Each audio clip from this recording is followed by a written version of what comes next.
when we are doing the will of our true self, we are inevitably doing the will of the universe. In magic, these are seen as indistinguishable. That every human soul is in fact one human soul. It is the soul of the universe itself.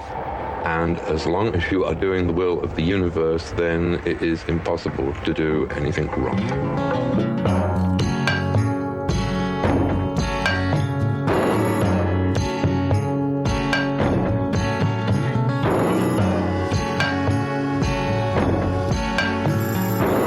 There is this connection between everybody and his total environment.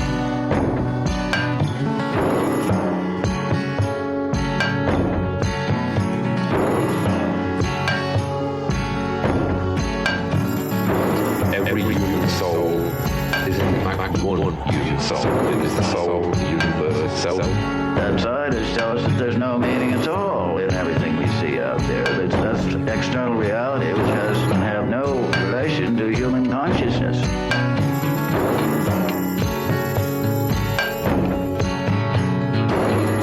Who writes the great books? It isn't we who sign our names. What is an artist? Is a man with antennae who knows how to hook up the currents in the cosmos or whatever. My name is REVEL, and this is Pragmagick. In this podcast, we will journey through the investigation and application of metaphysical means to enhance and inspire what I consider to be the great unifying purpose of our short human existence, the creative process. And it's my intention to learn and reveal exercises that hex those inner oppressive thought patterns, as well as exorcising those lurking psychic vampires. So join me as I consort the unseen as means for getting the fuck out of creative stagnation. Stagnation that bewitches each and all of us, artists or not. So slither hither, weirdos and witches, and cosmic snitches. Our guest today could be considered all three.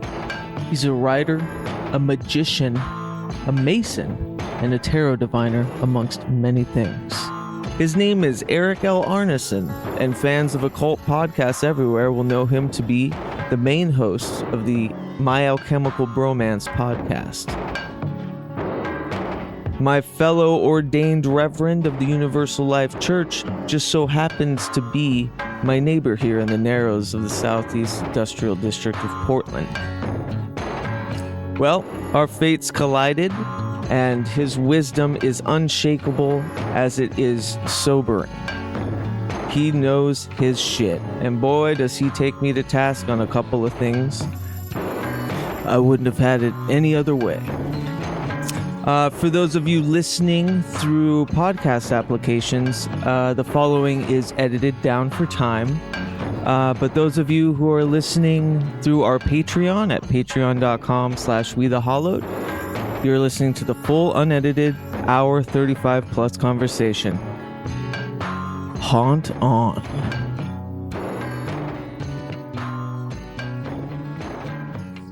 The whole body of the United States. And so that's the 33rd degrees. But the 32nd degree, in America, it's super easy. Once you're a Master Mason, you can go join a Scottish Rite group and you get your 32nd degree in a weekend. Okay. Yeah. All right. So it's kind of... I ask because it's personal to me. My grandfather was a Mason. Yeah? I think my father was for a short time. He's kind of mum on it. Mm-hmm. But my grandfather passed away before I could really crack the code. Instead, he would just tell me that he'd have to kill me if he talked about it. Which I wanted to bring up is I think I'm mired in a lot of the folklore, maybe, of it. Yeah. Probably what the general populace considers to be, just a kind of clandestine, secretive order or fraternity. Mm-hmm. And, growing up, you hear all these like rules and rituals that...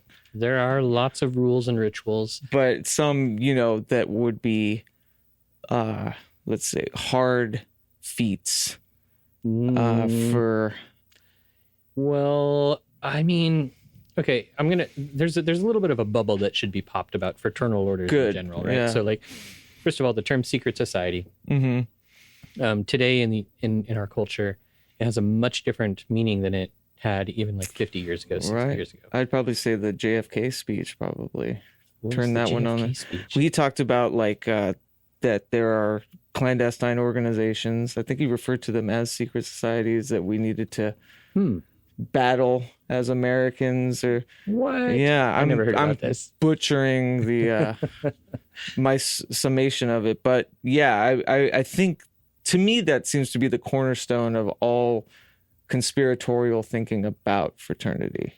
Well, organizations like Mason. I would say that it goes back a lot further. Okay. And we have evidence now that before Freemasonry became public in 1717. And before that, we've got pretty good evidence that Freemasonry probably was, in a way, a secret society, probably serving more than one purpose. One purpose was probably political, in that it was used as a support network for Jacobites, or like people who were supporting the sort of like Catholic or the crown during the English Civil War. Because after the king lost, well, he like super lost, you know. Right. Yeah. But his supporters, a lot of them ran away to France, and they probably used Freemasonry as, or at least Freemasonry was around. They probably didn't need it as a secret meeting thing since France kind of supported them, but that's probably part of it. And then another thing that happened is that Freemasonry was used as a kind of religious freedom secret society during that time in England and in the British Isles, when you could get like executed for not being the right religion. Right. But this is like what the country was founded on. People here, you know, it's freedom of religion, but it was a lot of people escaping that to go full throttle, more orthodox in a lot of ways, and different religions. So I mean, because we'll get to it later. Okay, yeah. But I mean, it's hard to it's like freedom of religion. Like even the meaning of that has changed a lot. And back then, it was like freedom of religion meant that you could be Puritan or Quaker or Catholic or Anglican or whatever, or even Jewish. You know, I mean, like the idea was that you could just be a part of the church that you wanted to be a part of, and not one that was sanctioned by the state. Because every country, every principality or whatever had its own religion, and you'd get punished, like sometimes super severely, sometimes losing your life, sometimes exiled, for being part of the wrong religion. And Freemasonry gave people an opportunity to sort of meet in secret with people, regardless of which one of these religions they were in, and discuss things philosophically or theologically or whatever, and have like an actual meeting place where they weren't being persecuted. But in the 18th century, freedom of religion, or at least freedom to be whatever type of Christian you wanted to be, was something that became more pronounced and legal in England. I don't have exact dates on when that happened, but that's one of the reasons that Freemasonry was probably one of the inspirations for Freemasonry to become public at that time. And is it it's mainly a baseline Christianity? Well, it started Gnostic, out even. Well, calling things Gnostic is really tricky, because, we didn't really have. I meant just a more of a the proto Christianity, because it seems like it gets. I would say so. It came out of building guilds, like actual stonemason guilds or Freemason guilds that were operative, that actually like built churches and castles and that sort of stuff. And if you look into like the history of those, they have like this really rich tapestry of like legendary histories and passion plays and all that sort of stuff. Like in the Middle Ages, before the Renaissance, and before Protestantism started to sort of like stomp out like the cult of idols and the cult of like imagination and stuff, all of these different trades guilds would be responsible for putting on like different passion plays and different theatrical arrangements. So the theater stuff is old, and it goes way back, and it's sort of embedded in kind of like the sort of trade guild culture in Europe. But somehow in England and Scotland in the late 1500s and 1600s, it transformed from this, from that into what Freemasonry is. Okay. But the secret society thing, like even as early as the 1700s, you had like the Catholic Church claiming that Freemasonry was evil because it promoted freedom of religion and democracy. Right. And you know, did things like denied the divine right of kings and all that kind of stuff. So the secret society thing actually probably goes way back, and I would say starts with the Catholic Church. Okay. So, you know, a lot of modern day conspiracy theorists do some really weird things like conflating Freemasonry and the Jesuits and that sort of stuff. Right. Whereas traditionally they would be enemies.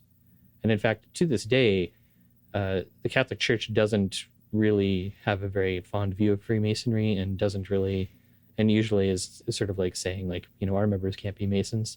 Mm-hmm. So there are no Jesuit Freemasons. Okay. Yeah, I mean, that makes perfect sense considering that the Jesuits are like the Gestapo of the Catholic Church. Yeah.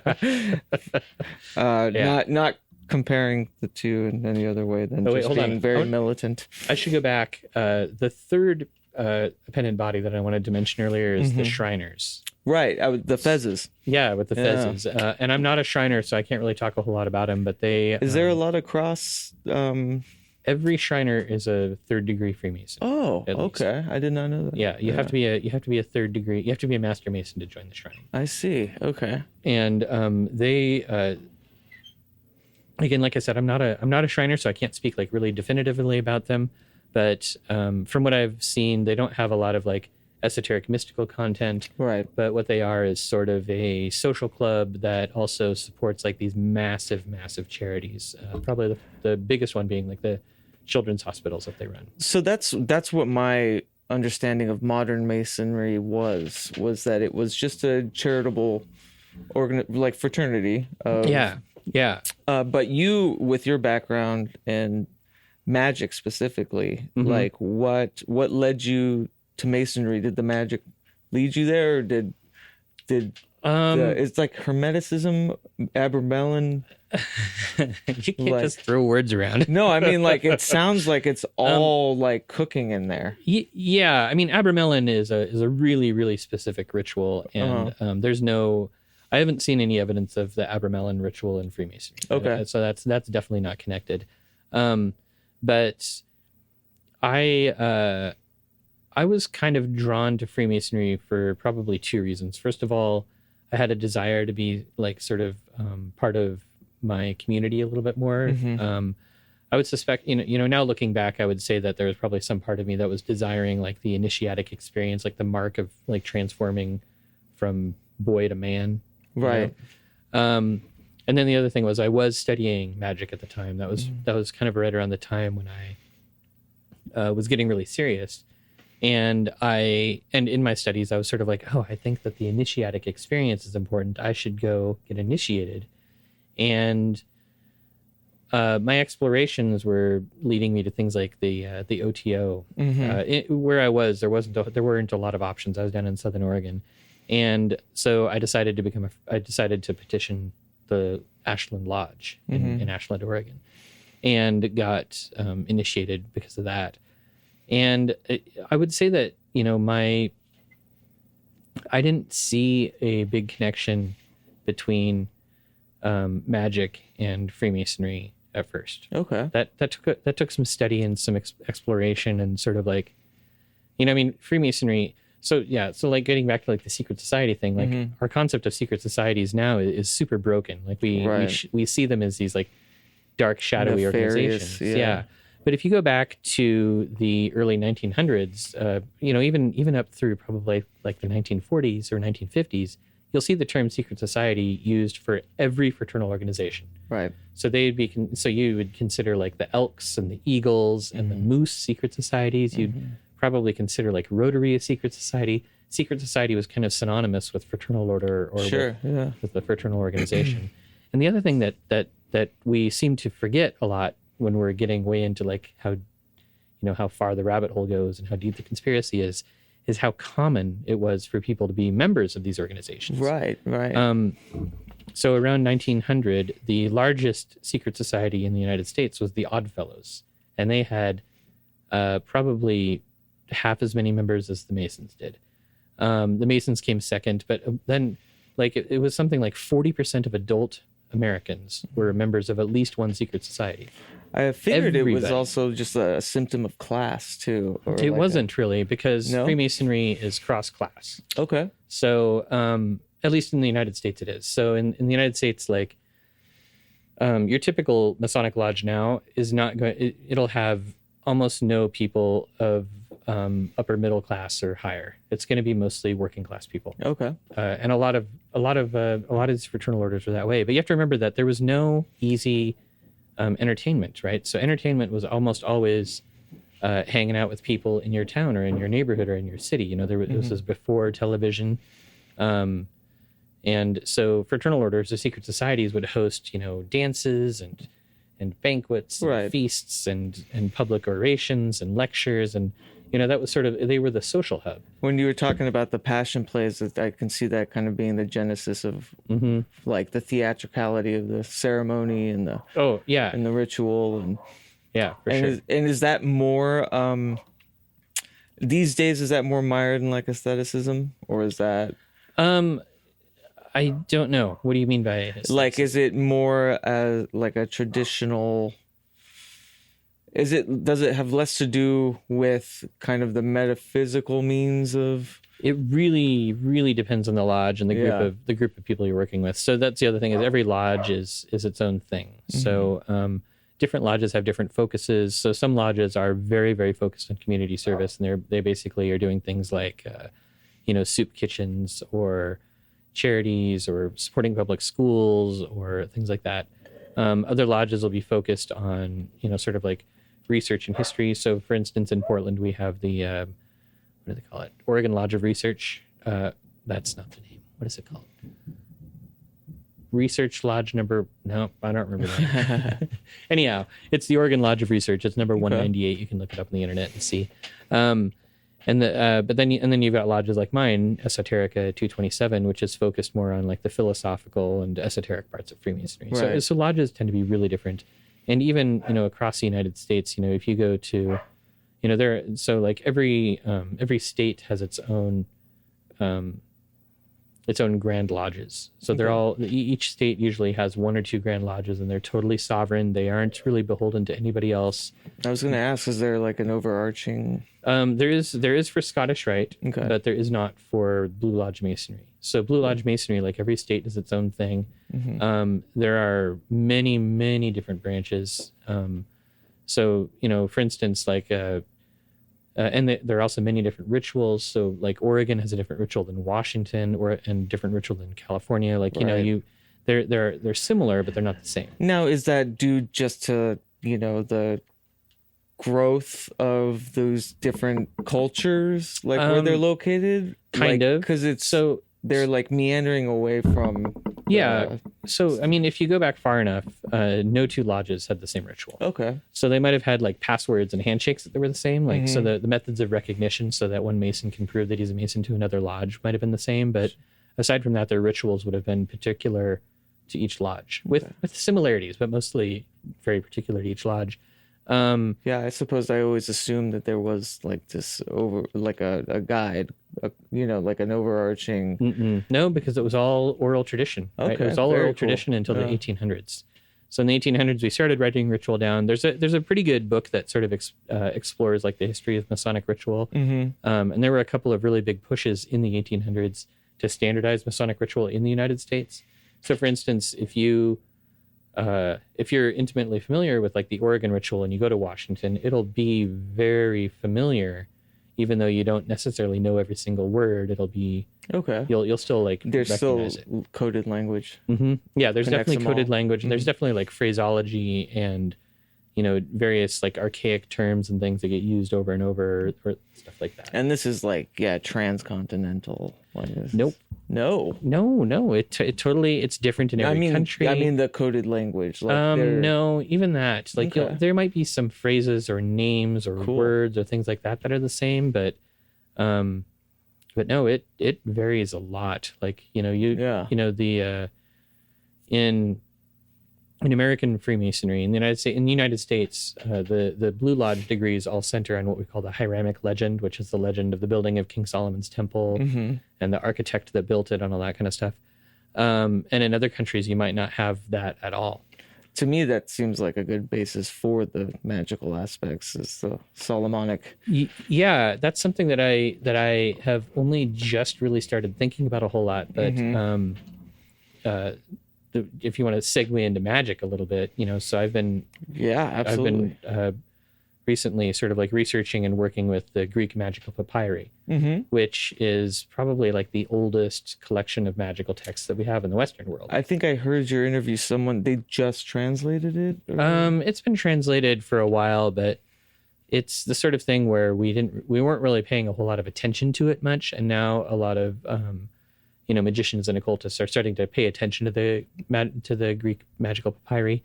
But like the Bornless Rite, which is Liber Samech, one of Aleister Crowley's famous works, is based on a translation of the Greek magical papyri, or a fragment of it, from like the 1850s. So these fragments have been around, right, but they have never, they've only recently really been like collected and cataloged. And, like Stephen Skinner, who's a pretty well-known occult author. Yeah, the Enochian. Yeah, he might have Dr. Skinner. He's like a big Enochian magic. He's done a lot of stuff, but he basically cataloged all of the Greek magical papyri and made this great book where you can sort of like look up what's going on. But one of the things that he points out is it's really interesting in the Greek magical papyri. A lot of times the practitioner, when he's doing a work, will be like, I am Apollonius of Tyana, listen to me, or I am Moses and I did this and this and this, listen to me, where he like fakes. The practitioner lies about who he is, or is like taking on the role or the guise of some historically important figure. Okay. And one of the reasons that's really interesting to me in terms of Masonry is in Freemasonry, as you progress through the chairs, when you become the master of a Masonic lodge, you're basically taking the role of King Solomon. And oops. Kicked the microphone. That's all good. But to me, that's really interesting because of the role of King Solomon in Solomonic magic. And I personally don't do a whole lot of Solomonic magic, but I've encouraged other Masons that I know who are doing Solomonic magic to explore that. I haven't heard back from any of them. Yeah, they've all mysteriously vanished. Right? Yeah, these demons learn their names. And I mean, is that kind of a basis of it, is trying to guise yourself from the spirits? Yeah, I've heard a lot of people speculating, and I don't think anybody really knows for sure. I think one of it is, the Greek magical papyri doesn't treat spirits and gods and demons and stuff the same way that like later grimoires do. And a lot of times it's sort of, you get the impression that not only are the spirits sort of treated like idiots, but they're sort of treated as like lesser beings to be bossed around. And I think the thing is like, one of the speculations I've heard is that spirits can't tell us apart. We all look the same. Humans, we're just, I see. We all look the same to them. Right. So they can't tell if you're Apollonius or Solomon or Moses or Keats. I love this metaphysical caste system. Yeah. They have like, we should be on the other side of the street. Yeah, barely. I wanted to get in. I think what I conflated the Abramel. Am I saying that right? The Abramelin. Yeah, Abramelin. That sounds good to me. Yeah, I said it right the first time. I think I was just thinking about it too hard, which happens all the time with working with magic, I've found. Oh yeah. But what I conflated that was that ritual needing to be done when you're 40 years old, right? Is that what it says? I'm pretty sure. I might be talking out of my ass, but I'm pretty sure that, or I'm confusing that with another thing. Well, there was some like age, like only when you're 40.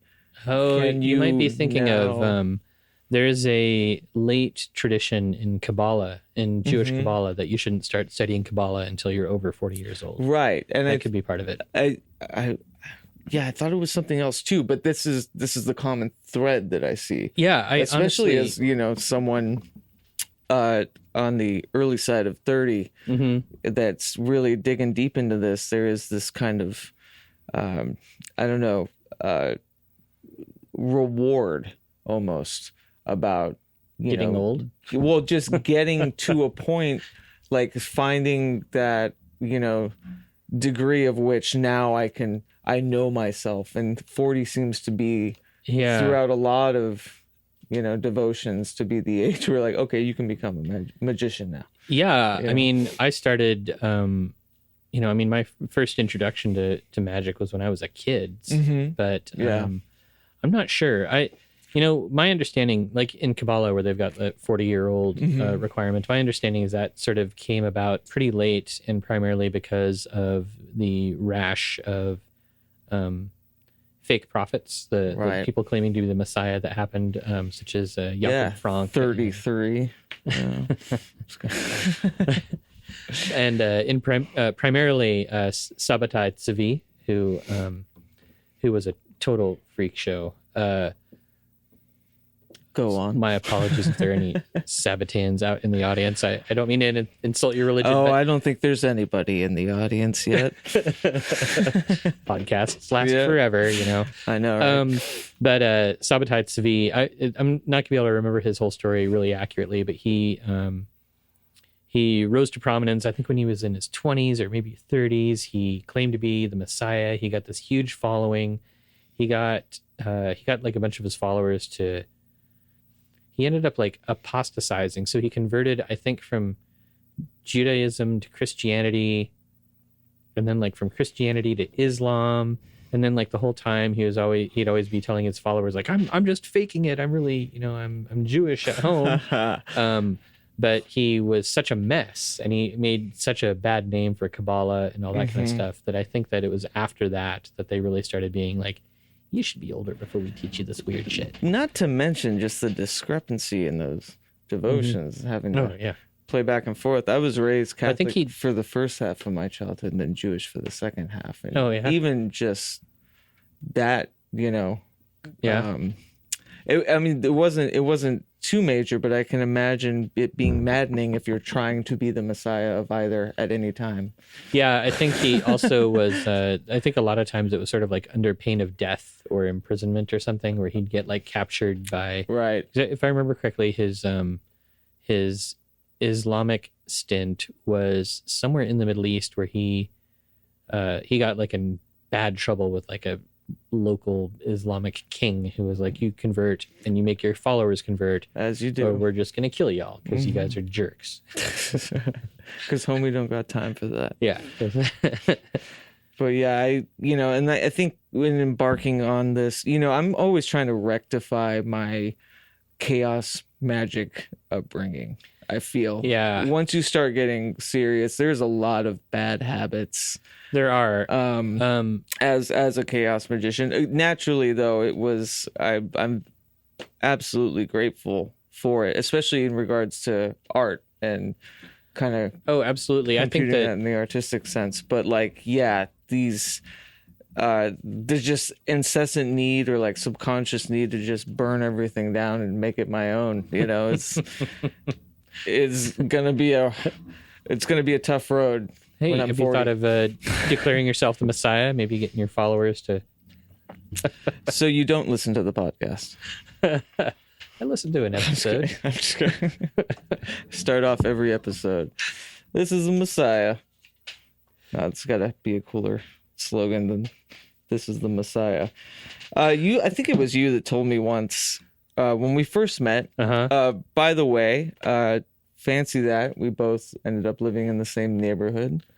I think how did we got together? I had you on Montana Jordan on your podcast. No, it was before that. I found you on the internet somehow. Right. I think it's because you were gonna have Montana Jordan on. So and I was looking up Montana Jordan appearances to see.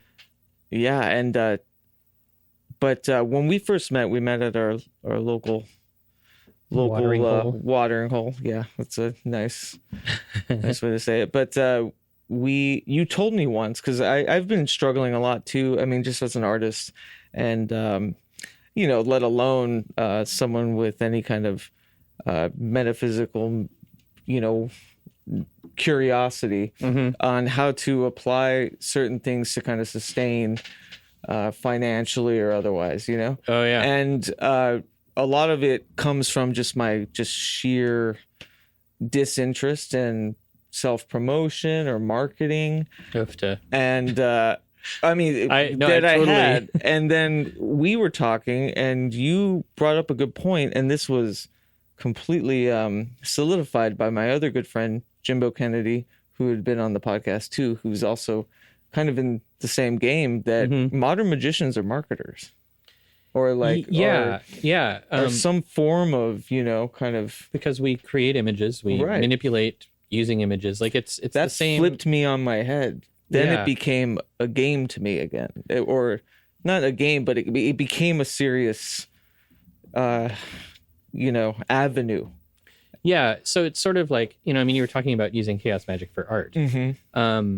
And if you're using chaos magic for art and creating, you know, like a sigil in a painting or a sigil in a work, just to affect you, that's one thing. But if you're using it to affect the audience or whoever's viewing it, that's something else. I mean, yeah, and marketing is basically chaos magic on an audience. It's creating sigils and symbols. You are guiding others' will. You are manipulating the wills and minds of other people. And this is something that, yeah, I mean, this is an idea that I'm not going to claim this for my own. This is an idea I totally got this from. Because I mean, once you get down to the nitty gritty, it's like, oh, these motherfuckers have known this forever. Oh yeah, it's and you can look, and it's fairly obvious. Yeah, I got it from Juan Culiano, who's a Romanian historian. I didn't get it from him personally. I got it from one of his books. But he's basically, you know, his whole thesis in this book was about sort of the death of the imagination in European culture, and how we've sort of taken the ability to imagine, or the ability to use our inner vision to like create and manipulate and affect our environment, and we have pushed it off into sort of the nether realms of our psyche. So we sort of like diminutize and infantize. One of those is probably a word. Infantilize. Yeah, but whatever we do, we take the imagination and we turn it into a child's toy. So we're like, oh yeah, that's just happening in their imagination, right? Or that's just pretend. And then we turn around and use that same power, that same imaginal power, to do things like propaganda and you know, national symbolism and patriotism. The Kardashians. Yeah, no, I mean, yeah, like how did the Kardashians end up being not only like, to me, that's weird, black famous magic, you know? Yeah, they're weird, famous plastic people, but they're also bad guys in Deep Space Nine. I mean, it's just incredible to me. I mean, we were talking about YouTube earlier, and it's like, I don't know what the machine is, or what, for lack of a better term, and forgive the pun, but the trick, like, is that people are mining and mining and mining, and it's working and working and working. So part of it is that using magic to interfere with the will of another person, or to me, that's black magic. No. Yeah, you know? That's not something that that's you're rule supposed one. to do. Yeah, and a lot of times you're sort of told, like, don't do this. Like, don't practice magic that's going to affect another person without their consent. Right. So advertising and stuff like that is kind of not good magic.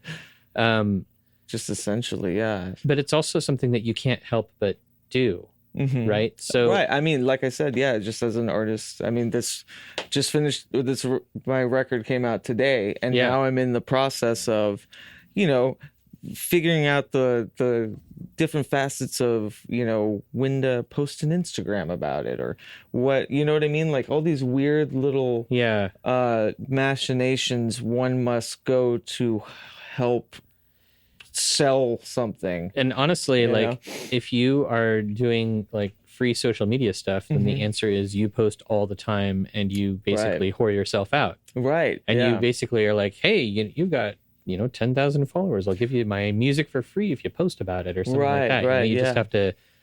And there's some, like, you know, good guy mechanisms that it does seem a bit like a digital trade and barter when it gets to a certain point, but like there's so much availability to, you know, just jump over any of that, to kind of, cut that kind of commendable corner and go straight for the buying followers, buying blah, blah, blah. You know what I mean? Don't buy followers because that won't help, right? Because you still need to have... me, it's like, it's obvious when they do. Yeah. And like, it's just, it bewilders me that, the common sense wouldn't pick up on that. Wouldn't feel like I wonder if they do. Yeah. I mean, it really, yeah, I mean, that's a really good question. Like, I don't know. It depends on, what your aim is. I mean, I don't know if you're trying to be Madonna or if you're trying to be Coil. Oh, no, not even that. Yeah. Just trying to keep on making these things, I mean, that's kind of the whole point to me. I mean, that's something that I resigned or resolved, I should say, like a long time ago, was that to have the freedom to do multiple artistic things is far more important to me than to drown in one. Right. You know what I mean? And to me, that already was saying, you're not going to make a living doing this. I or just this one thing. Yeah. And I mean, art, making a living doing art, I feel like a lot of times from what I've seen, you either, get lucky and make stuff that people are eager to consume, or you have a combination of stuff where you do the stuff that you love, but you also have some sort of commercial part of your art that might even be making like stuff that isn't yours, or doing like graphic design or studio musician work or something like that. Exactly. Like that doesn't really demean you as an artist. It still takes the skill that you've learned and puts it to use. But you're also, not utilizing those things for your personal work so much. You got to do both. Yeah, you have to do. And that's a struggle, I mean, I'm a professional writer. I know, yeah. And finding time and energy to work on my personal writing is tough. Like I've never finished a book. Right. I mean, yeah. I've certainly started plenty of them. Oh, me too. Yeah. I mean, I was like just doing the word counts a day. To the point where like I'm just breaking in finally through that brain barrier where I'm now just completely too exhausted when everything's coming. I mean, I definitely don't meet any sort of word count goal every day, but I do a thing where I'm like, I'm shaking all the mics. I kicked mine earlier. I know. So that's cool. It's ghetto. Sorry about that. But yeah, so you have mic stands. I don't have mic stands on my podcast. If you could call them that, I guess they're mic stands. This is totally, this is a mic stand. I mean, for me, so my the way I get myself to write every day is I have a rule that I write not zero things. Right. So, but I mean, that's like, it's like harm reduction almost. Oh yeah. It's like just do anything. Yeah. This here Pragmagick podcast is brought to you by Portland, Oregon's open source art religion and Pragmagick Art Collective, We the Hallowed. For more information, please visit wethehallowed.org or support these fine, pious individuals at patreon.com/wethehallowed. Remember, that's hallowed like saintly. HALLOWED. Thank you, and hold on. But yeah, so we were talking about daily rituals that you implement that have helped you out over the years. And you were talking about the LBRP. Oh yeah, so I don't do the LBRP daily now. In fact, I don't use it a whole lot. But you do still implement it? Well, yeah. I mean, I've got my own version that I sort of crafted over the years. It's based on it that I do use with ritual. But for daily stuff, mostly meditation. I found meditation is probably the most useful. I mean, it's useful not only just from a magical standpoint, but just like for a person, just to maintain mental health. Yeah, I mean, that's been the complete baseline every time I've discussed this. A daily practice is something as simple as that. Yeah. When I talked to Anthony Alvarado on his radio show, The Magic Hour, he kind of asked me a similar thing, but in the vein like, how do people get started in this? And it's like, it doesn't matter if it's how does someone start to embark on a metaphysical path, or if it's how do I just feel better?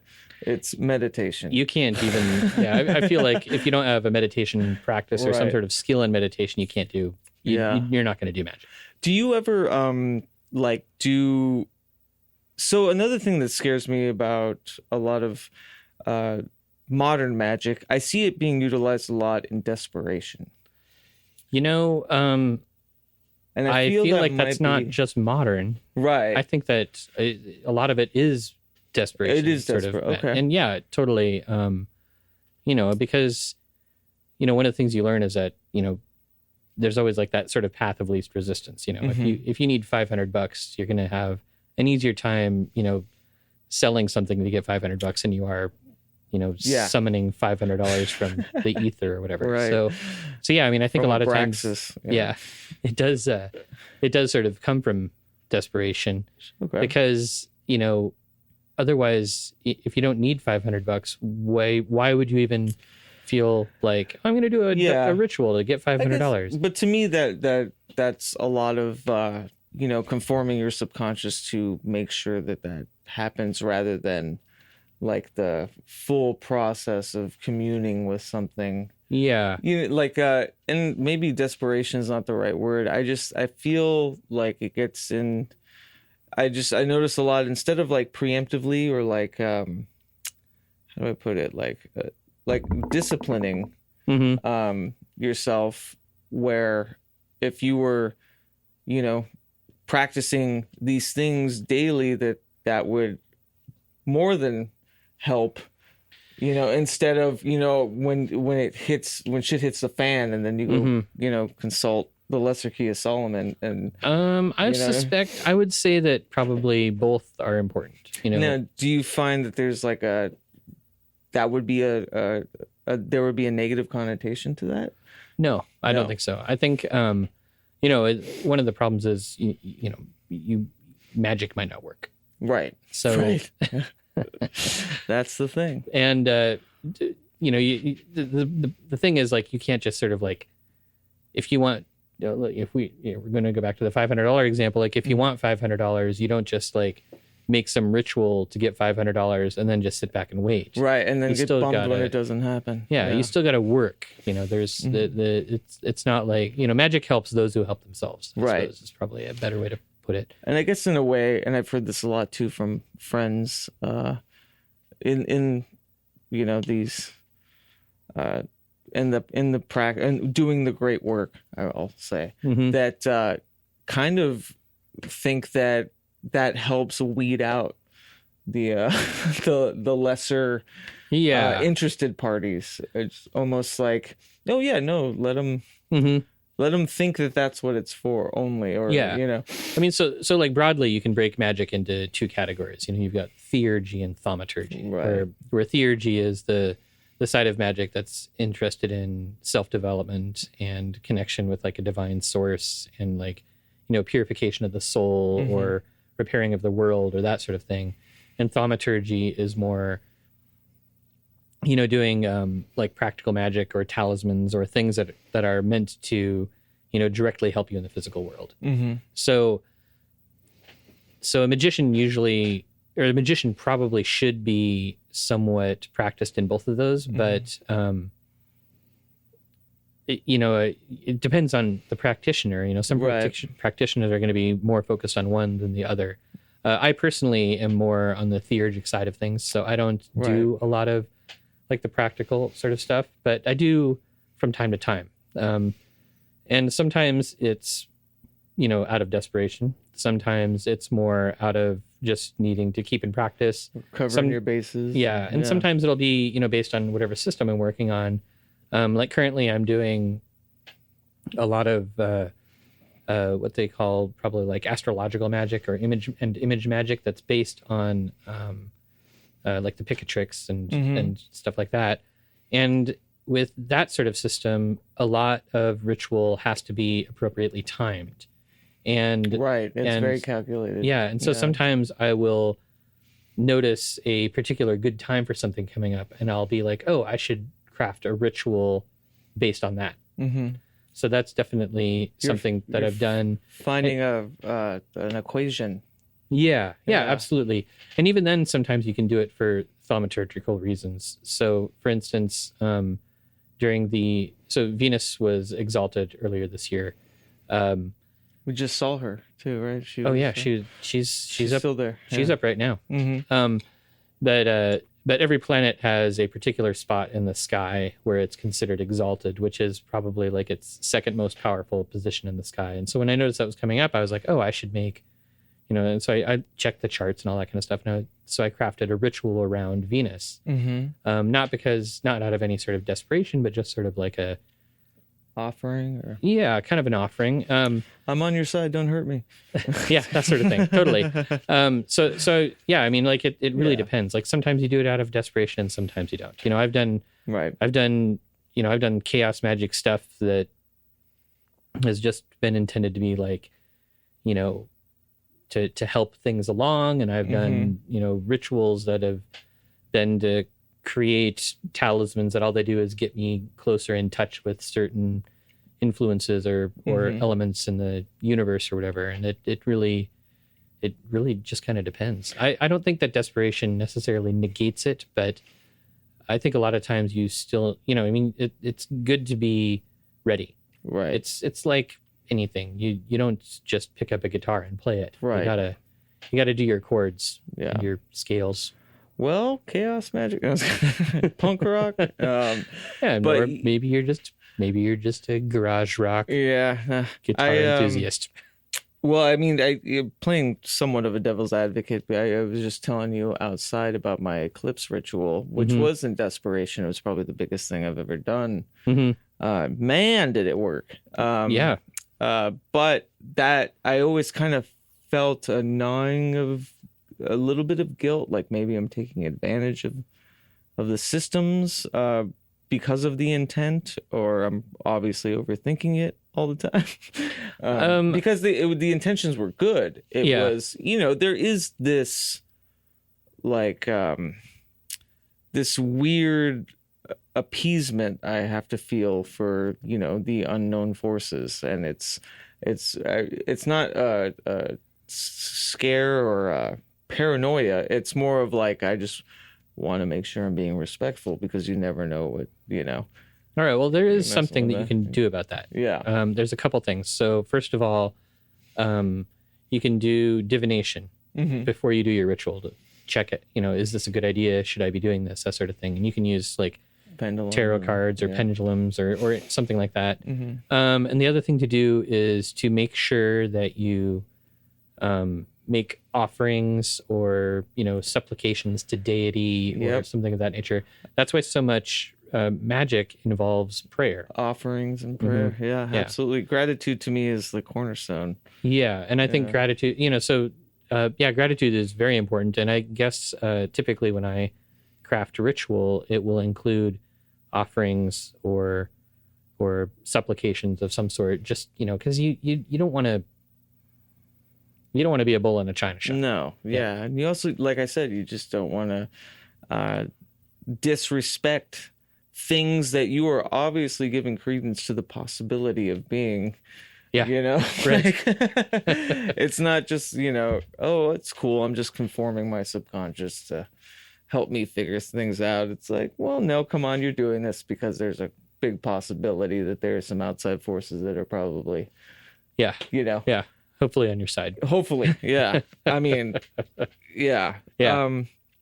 but that brings me to another point of through a magical path, have you implemented anything that has before you embark on anything major? Is there a certain devotion or ritual that you are gravitated to personally, not just that you think all should, or sure, maybe both? So for me, like something that I almost always do, like I use prayer a lot, and prayer is a form of magic.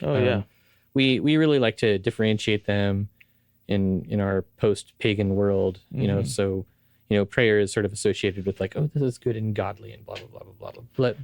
But almost any old ritual you look at involves prayer. Prayer is present and an intimate part of magic. So I use prayer a lot. And even when I'm meditating, I typically open with a prayer, and I use the the prayer that's found at the end of the first book of the Corpus Hermeticum. I've got a link on my blog we can put in the show notes if you want to. Awesome. Yeah, please. But I use that. A lot of times I'll even use that prayer as sort of, I don't know exactly what this practice is called. I heard once that it was similar to the centering prayer that's popular in certain forms of Christianity, but it's basically just a receptive way of like sitting, reciting the prayer and kind of relaxing into it. You know, that tends to be helpful. I also use some Kabbalistic stuff that is pretty useful. Probably the best for anybody who's just starting out would be the middle pillar ritual, which is, you know, taught in a lot of Golden Dawn systems. Yeah. And that's a very powerful one. Then in addition to that, I use, especially when I'm doing like spirit work or work that requires like a magic circle or something like that, I use the beginning part of the 231 gates from the Sefer Yetzirah, which is not easy and takes a lot of practice. But once you have gone through all of the steps and learned how to do that particular ritual, I found it to be extremely efficacious. Yeah, deeply meditative. Yeah. Speaking of circles, I wanted to touch base about magical communities and how one might break the barrier of podcasts like this. It's obviously not.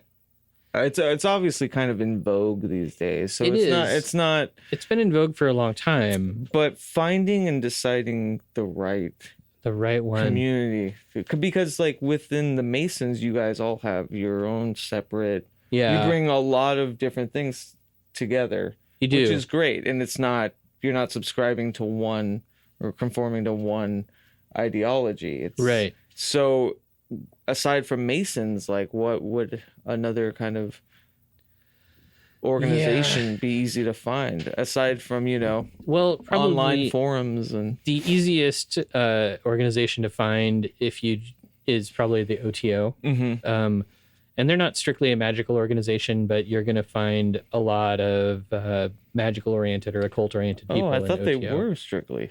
No, they're a fraternal order. They're a fraternal order, but they also are attached to like a very esoteric religious order. They have a magical order called the AA that's associated with them. Yep. The astral.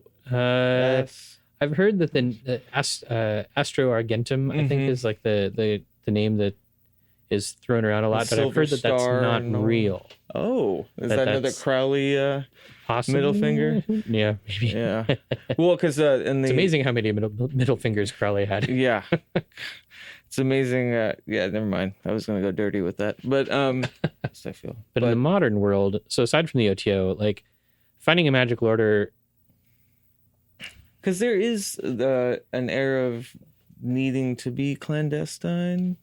Yeah, and maybe that's not the right most word. Most of them are pretty secret. Yeah. There's and that's so there's like Wiccan covens. Sure. Covens. Sorry, however you say that word. Covens. Coven. But Wiccan covens, I don't actually know of any. I know that there are some in Portland, but I don't know of any personally. Yeah. And also, that's tied to a specific religion. The OTO is also tied to a specific religion. You can find like Golden Dawn groups if you want. Right. But even then you're going through, it's sort of like a pretty regimented teaching system and a very specific system. And it works really well for a lot of people. Like a lot of people do that and are very satisfied. Personally, I kind of feel like a lot of magic stuff is meant to be solitary. Yeah. Yeah, absolutely. I would say, if you can find a church that fits what you're doing, there are a lot of alternative and underground churches and like, liberal Catholic churches and stuff like that. I guess what I was talking about, because absolutely, I totally agree that it is a solitary venture. Yeah, probably. But finding, I think the community is important. I mean, and I think it's one of the reasons I came to Portland. Right. Is because Portland is filled with weirdos. Yeah.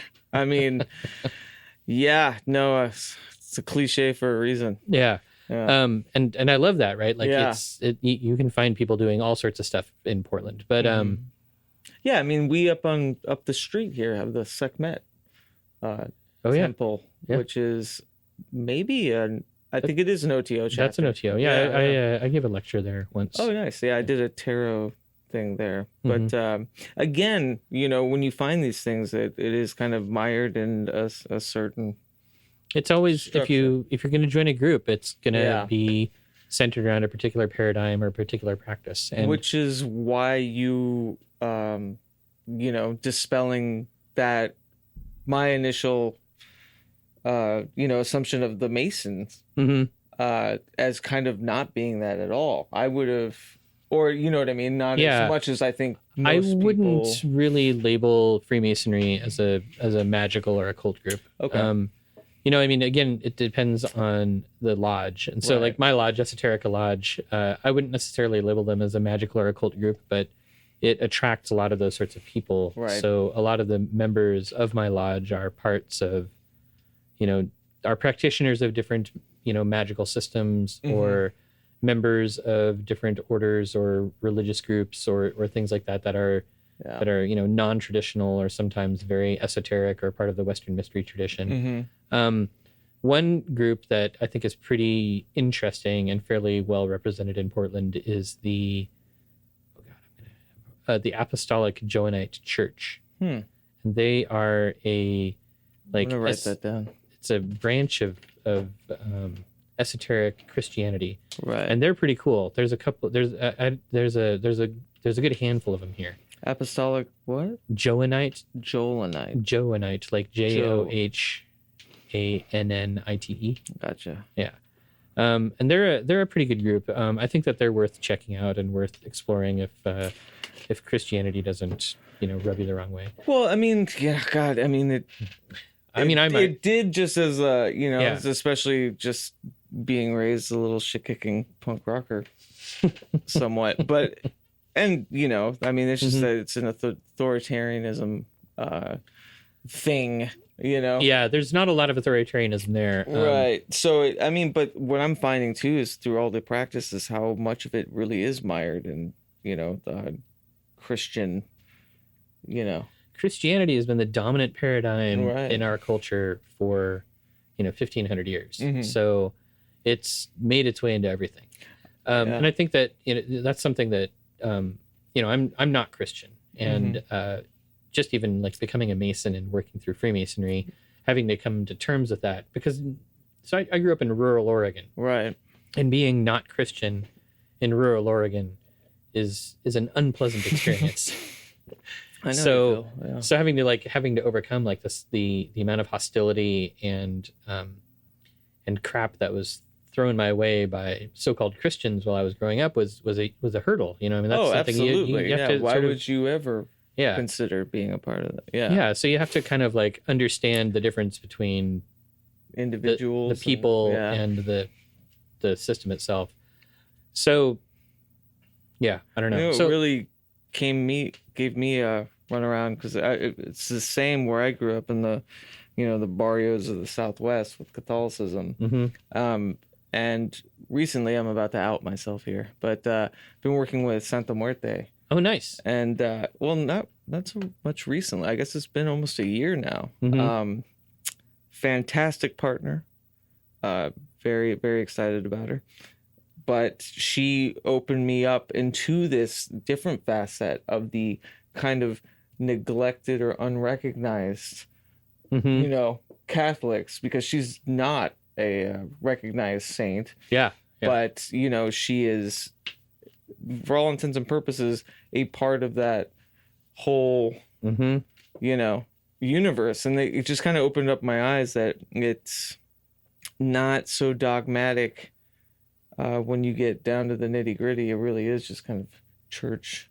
Or, not secular is not the right word, but like sometimes it's single community phase. oriented. Yeah. Sometimes it's more open to like personal interpretation. Yeah, for sure. I know some other Santa Muerte practitioners or devotees or whatever, and I've seen that before. And even then, so that's another, that reminds me of like other options. There's always like initiatic style of religion such as voodoo or Santeria. Right.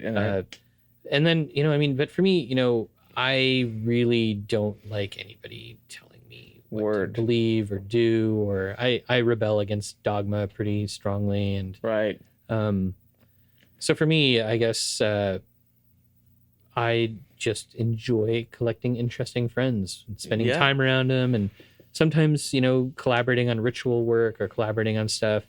But, and I've been a part of groups that have formed kind of like, ad hoc magical lodges, or have, adapted ritual to sort of like lodge style magical workings or things like that. But mostly I just go solitary.